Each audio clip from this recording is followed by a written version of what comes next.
are the examples of Hexameron. Now, dear students, you would have come to know what Hexameron is. Hexameron is basically a type of figure of speech in which two contradictory words are combined without using any conjunction. ठीक है जी. And for example, love-hate relationship. This is what one. The second is silent cry. Number three is bittersweet. Number four is cruel kindness. So these are the some of the types. और एक और भी है कि open secret. I think you would have come to know what Hexameron is, and while using these types of words, these are types of opposite words in your writing, it will attract the readers, and it will just glorify your writing power. So आप अपनी writing power को बढ़ाइए, इन words का इस्तेमाल कीजिए और reader को जनाब खुश कर दीजिए. Thank you students. आज फिर एक मुख्तसर से टॉपिक के साथ, लेकिन ये टॉपिक एक कंफ्यूजन जो है ना वो स्टूडेंट्स के अंदर क्रिएट करता है. वो टॉपिक ऑक्सेमेरॉन. अच्छा, अब ये जो वर्ड है ये फिगरेटिव लैंग्वेज के अंदर इसका एक इस्तेमाल है. ठीक है जी. तो फिगरेटिव लैंग्वेज बेसिकली कौन सी लैंग्वेज होती है? यानी ऐसी लैंग्वेज होती है जो अपने लिटरल मीनिंग्स यानी अपने लफ्जी मानी नहीं देती, लेकिन वो मानी देती है जो उस लफ्ज के साथ मीन हम कह सकते हैं कि कनोटेटिव मीनिंग्स देती है. यानी उस लफ्ज के साथ कुछ आइडिया जुड़ा होता है कि जैसे ही वो वर्ड सामने आता है तो वो आइडिया फौरन सुनने वाले के ज़हन में आ जाता है. तो अब मैं जाता हूं इस वर्ड को डिफाइन हम कैसे करेंगे. ठीक है जी. Figure of speech that combines two contradictory words to create new meanings.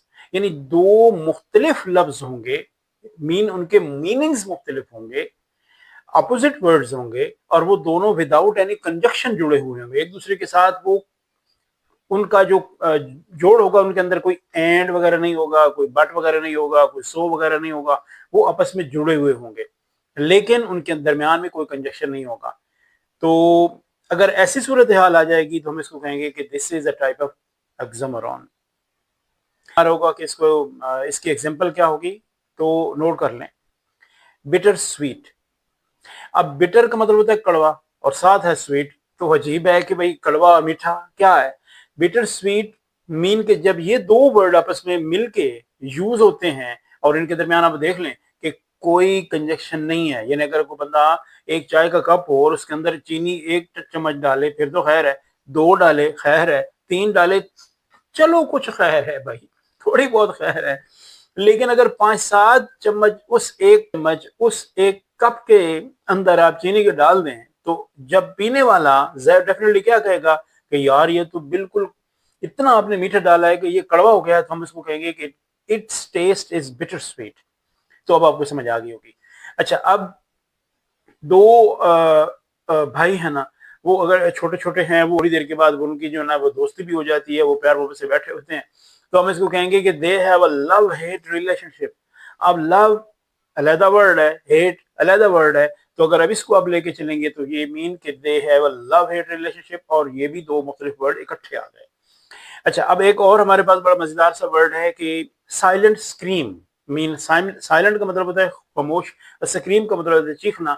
यानी एक ऐसा बंदा है जो कि अगर हम इसको वर्ड को यूज करें तो क्या होगा कि ये एक ऐसा वर्ड है जिसके अंदर एक ऐसी क्राई है. यानी आप एक मदद के लिए पुकारते हैं लेकिन आप मुंह से ऊंचा नहीं बोलते, लेकिन बंदे को पता चल जाता है कि यार इसको मदद की जरूरत है. तो हम उसको कहेंगे कि साइलेंट स्क्रीम है इसकी.